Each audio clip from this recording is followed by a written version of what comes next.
안녕하십니까. 겨울인생입니다. 오늘은 63회차 승무패 가운데에서 잉글랜드 프리미어리그 대상 경기를 간략하게 살펴보겠습니다. 먼저 이번 경기부터 가보겠습니다. 이번 경기는 해외 배당이나 배트맨 배당을 보고 고개를 갸우뚱하시는 분들도 계실 겁니다. 아마도 일방적인 상대 전적에다가 홈 애드밴티지까지 감안해서 그렇게 제시된 브랜드포드의 정배당으로 보이고요. 겨울 인생이 상대 전적을 리셋을 할 때는 양팀 감독과 전술이 완전히 바뀌었을 때는 같은 선수들이라 하더라도 큰 의미를 부여하기 힘들기 때문에 상대 전적은 무시하고 갑시다 라고 얘기를 하죠.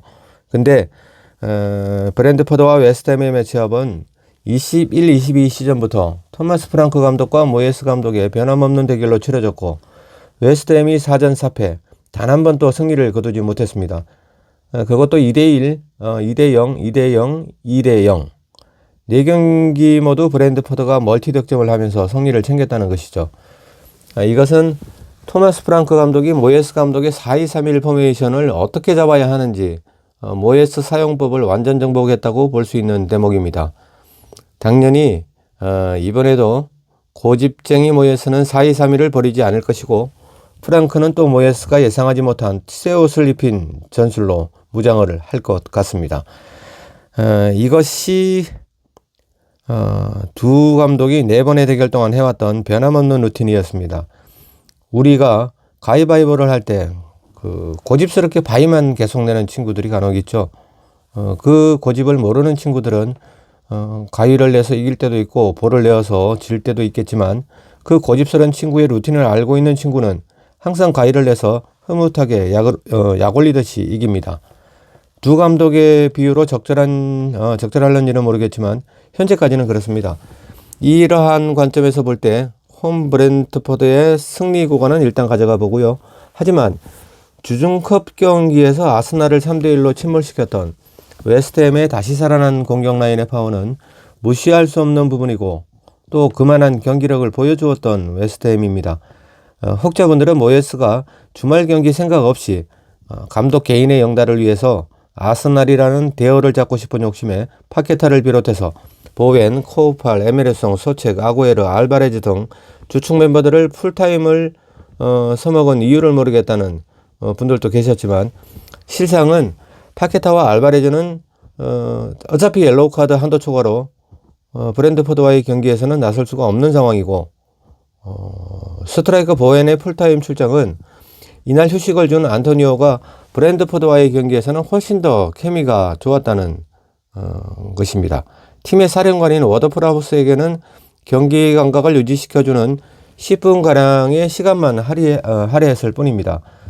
모예스 입장에서는 주말 브랜드포드와의 개인적인 복수전을 충분히 염두에 둔 아스날전의 라인업이었다고 사료되는 겨울인생입니다.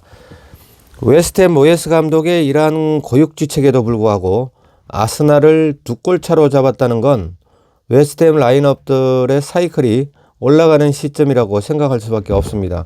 물론 아스날도 일부 로테는 있었지만 나올 선수는 꽤 많은 시간들을 할애해서 다 나왔었기 때문에 웨스트햄의 승리가 불로소득은 결코 아니라는 것입니다. 이러한 예시들을 차곡차곡 조합해 본다면 팀 간 그리고 감독의 전술적인 충돌에서 극단적인 우위를 보이고 있는 브랜드포드의 승리와 모예스 감독의 보관대로 주중 아스날전 승리로 인한 경기력의 상승적인 서클과 주말전을 위한 키맨들의 휴식을 동시에 잡은 웨스트햄의 승리 구간 또한 버릴 수가 없어 보입니다.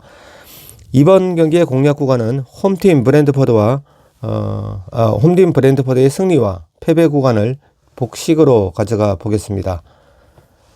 자, 다음은 3번 경기 19위 번리와 13위 크리스탈 팰리스와의 매치업입니다. 주중에 있었던 에버턴과의 컵 경기에서 경기를 던지는 듯한 뉘앙스를 주었던 번리는 컴파니 감독이 주말 경기에서 리그 홈 첫 성에 얼마나 목매달고 있는지 여실히 보여준 라인업과 또 경기력이었다고 생각을 해봅니다.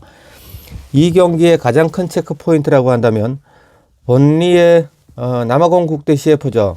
라일 포스트가 나올 수 있느냐 아니냐에 따라서 막힌 구간이 정해진다고 봅니다.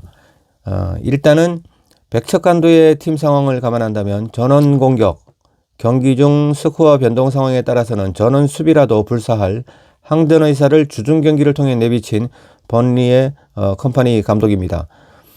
상대적으로 노장이 차지하는 측면 자원의 비율이 다소 높은 크리스탈 팰리스라서 번리가 사이드 쪽의 스피드로 크리스탈의 뒷공간으로 침투하고 잘라먹게 하는 승리가 꿈같은 목표는 아니라고 사료되는 측면도 있습니다.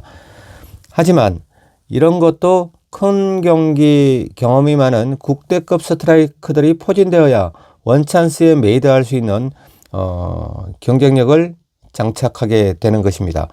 이러한 측면으로 보았을 때 번리의 스위스 국대 CF 엠도우니와 라일 포스트라는 골메이딩 루터의 다양한 카드를 번리가 꺼내들어야 꿀맛 같은 승리의 기운을 가져올 수가 있다는 것입니다.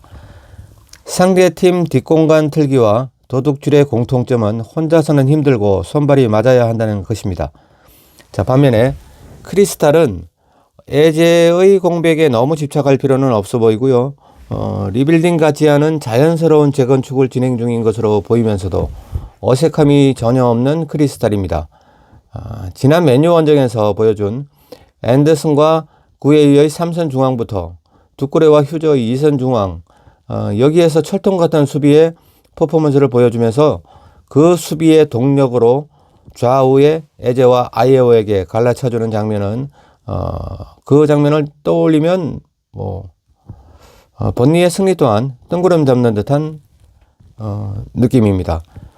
간단하게 정리해 보겠습니다. 과연 엠도우니와 퍼스트 이 연건 듀오의 발에 홈 첫 승리의 운명이 달린 것 같은 번리입니다. 물론 결정력은 당연히 동반되어야 되겠죠. 과연 라일 포스트가 선발 라인업으로 복귀할 수 있을지는 미지수입니다. 그렇다고 37의 감독 컴퍼니의 젊은 패기와 의욕에만 성점 3점을 기대하기에도 애매모호한 번리입니다. 반면에 강호 뉴캐슬과 토트넘의 2연패를 당했지만 젊은 선수들과 노장들의 바람직한 조화 속에서 적어도 준치 이상급임을 경기 내용 면에서는 항상 보여주고 있는 크리스탈 팰리스입니다. 서로가 가져가야 하는 목표물이 상충되는 가운데 터프무에서 펼쳐지는 매치업임을 감안하면 이 경기 또한 승패로 나누고 싶은 경기입니다. 번리의 라일 포스트의 결장이 일찍 확정된다면 마킹 수를 줄일 수 있는 대상 경기로 보여지기도 합니다. 플래티넘 멤버십 회원님들께는 전용 채널로 경기 마감 직전까지 라일 포스트는 물론 경기의 향방을 좌우할 만한 중요한 선수들의 출전에 관련된 특이사항이 생기면 업데이트 해드릴 테니 참고하시기 바랍니다. 자, 선택하겠습니다. 3번 경기의 최종 픽은 홈 번리의 승리와 패배 두 구간을 함께 담아 보겠습니다.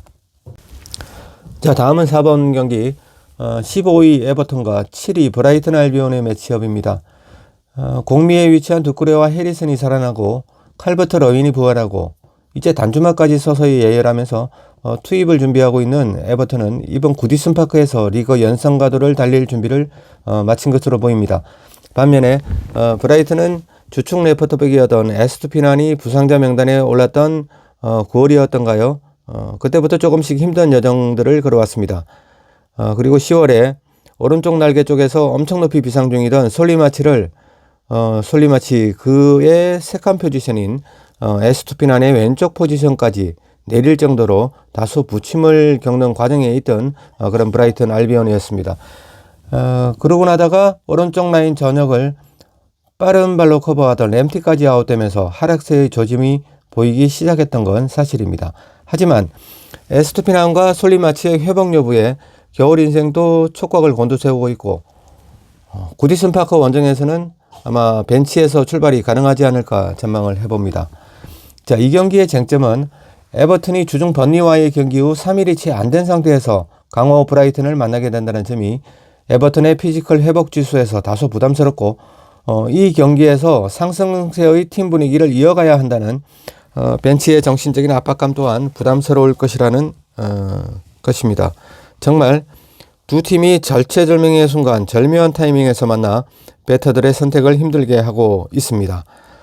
겨울 인생은 두 팀의 컬러답지 않게 일진일퇴의 공방 속에 승점을 나누게 되지 않을까의 그런 예상을 해보았지만 또 해보고 있습니다.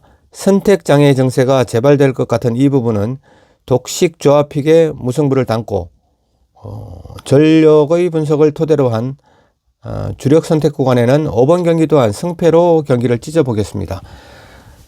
첫날 경기보다 둘째 날 경기에 복수 마킹을 많이 가져가는 것이 겨울 인생의 마킹 루틴이지만 이번 회차는 이기는 자가 생존하는 것이 아니라 생존한 자가 이긴다는 명언을 감안해서 복수 마킹으로 첫날의 리스크 구간을 많이 지워보았습니다. 잉글랜드 프리미어 리그는 왠지 무승부가 나오지 않을 것 같은 회차이기도 하고요. 한두 가지가 나온다 하면 독식 마킹 구간에서 그 무승부를 잡아보도록 하겠습니다. 자, 다음은 5번 경기입니다. 동시간대에 치러지는 4경기 표절의 마지막 조각 셰필드 유나이티드와 울버햄튼의 경기입니다. 셰필드는 참 난감한 팀입니다. 그리고 참 난감한 상황입니다. 수비 라인의 결선 자원이 너무 많습니다. 로빈슨과 그리스 국대 알비 발독을 제외하면 남아있는 두 번째 백들의 옵션들도 모두 어린 아이들이고 특히 중앙 자리에 정통 12가 그러니까 정통 센터백이 전멸에 가까운 모습이라 1선의 멤버들이 주로 빠르거나 황소같이 돌진하는 액션쟁이들이 모인 울버햄튼에게 PK나 세트피스 상황이 항상 열려있는 경기로 보여지고요. 공은 둥글다 보니 최전방에서 셰필드가 먼저 포효를 할 수도 있겠지만 90분 내내 들판의 야생동물들 같은 울버햄튼의 피지컬을 상대해야 하는 셰필드의 3선은 죽을 지경일 겁니다. 셰필드도 코스타, 아셔, 하메르처럼 기습 공격에서 한 번에 메이드할 수 있는 자원들이 있기 때문에 단언할 수는 없지만 울버햄튼이 뜻밖의 퇴장을 당하는 불운이 함께하지 않는다면 울버햄튼이 패하는 그림은 보여지지 않습니다. 무승부야 어느 경기든 열려있는 구간이지만 이 경기에서만큼은 뼈빠지게 일해서 번 돈 복식으로 투자하고 싶지는 않습니다. 홈 셰필드의 단통 패배 구간을 가져가 보겠습니다. 자, 이번엔 63회차 승무패 가운데에서 가장 큰 빅매치입니다. 7번 경기죠. 지난 주중 커피 경기에서 윌슨과 기마라에스 그리고 트리피어 1선, 2선, 3선의 기둥들에게 충분한 휴식을 주면서도 홈팀 메뉴를 지옥같은 절망 속으로 내몰았던 뉴캐슬이 리그 세 번째 서열에 있는 아스날을 홈으로 불러드립니다. 하지만 뉴캐슬의 올더 트래포드 참가를 높이 사고 싶지 않은 이유는 삼선 딸다리를 신고 축구를 하는 것 같은 약체 메뉴를 상대로 한 결과이기 때문입니다. 승점 자판기에서 승점을 뽑은 건 당연한 이치일 뿐입니다. 이 결과치를 놓고 아스날에게도 비슷한 결과를 만들어내지 않을까 생각하고 싶지는 않습니다. 뉴캐슬을 엄하고로 비유한다면 웅장한 스케일을 띈 교향곡 같으면서도 아직은 완성되지 못한 미완성 교향곡 같은 뉴캐슬 유나이티드입니다. 토날리는 이제 열애 전력으로 생각이 들고요. 기존 부상자들 가운데에는 토스트죠. 이삭과 앤더슨 그리고 보트맨, 머피 정도만 뉴캐슬의 팀 전력에 조금이라도 영향을 줄 수 있을 만한 선수이긴 하나 대체 전력도 못지않은 자원들이기 때문에 부상자들의 스쿼드 이탈 때문에 아스날전이 두렵거나 하지는 않을 것입니다. 아스날도 주중 웨스트햄과의 경기를 가졌고 3대1로 패하긴 했지만 A라인업의 체력적인 부분에 있어서는 아르테타 감독이 충분한 세이브를 했었던 경기라 어찌 보면 뉴캐슬 원정을 더 의식한 라인업이었다고 볼 수가 있겠습니다. 제주스가 햄스트링 아웃된 게 조금 아쉽긴 하지만 제주스가 없을 때도 잘해왔던 아스날이고 뉴캐슬 같은 스타일엔 오히려 원터치에서 투터치 과정이 간결한 사카나 웨데가르드가 좀 더 나은 경기력을 보일 수 있다고 생각을 합니다. 빠르게 경기 결과를 예상해 보겠습니다. 어느 구간을 공략하든지 리스크가 굉장히 많은 매치업입니다. 가벼운 심장질환이 있으신 분들은 병세가 악화될 수도 있으니 이번 픽만큼은 탑승을 권유해 드리고 싶지는 않습니다. 7번 경기의 선택 구간은 홈 뉴캐슬의 단통 패배 구간을 담아 보겠습니다. 자, 이제 나머지 11번, 13번 두 경기는 마킹 구간으로 대신하겠고요. 자, 이것으로 지난 방송에 이어서 63회차 승무패 공략 구간을 살펴보았습니다. 이번 회차의 특이한 점은 현재 오즈메이커들이 제시한 배당이 승무패 유저분들께서 베팅을 하신 투표율과는 비례하지 않는 대상 경기들이 굉장히 많다는 거고요. 그만큼 배당을 근거로 해서 주로 베팅하시는 유저분들께는 절호의 기회가 되는 회차가 될 수도 있겠고요. 투표율과는 관계없이 전력만을 파고 또 파서 베팅을 하시는 유저님들께서는 상당히 고전할 수도 있는 회차라고 생각을 해봅니다. 그리고 63회차 승무패 겨울 인생의 최종픽과 소액으로 도전하시는 분들을 위한 짧은 역배당 그래퍼들을 모아서 정배당을 적절히 혼합해 놓은 독식픽으로 내일 오전 6시 이전에 출근하시기 전에 보실 수 있도록 플래티넘 멤버십 전용 채널을 통해 업로드 해드리겠습니다. 63회차에도 많은 적중의 기쁨을 누리시는 행복한 주말이 되시길 간절히 기원드리겠습니다. 유익하게 보셨다면 구독과 좋아요 꾹 한번 눌러주시면 겨울 인생이 진짜 행복해야 합니다. 감사합니다.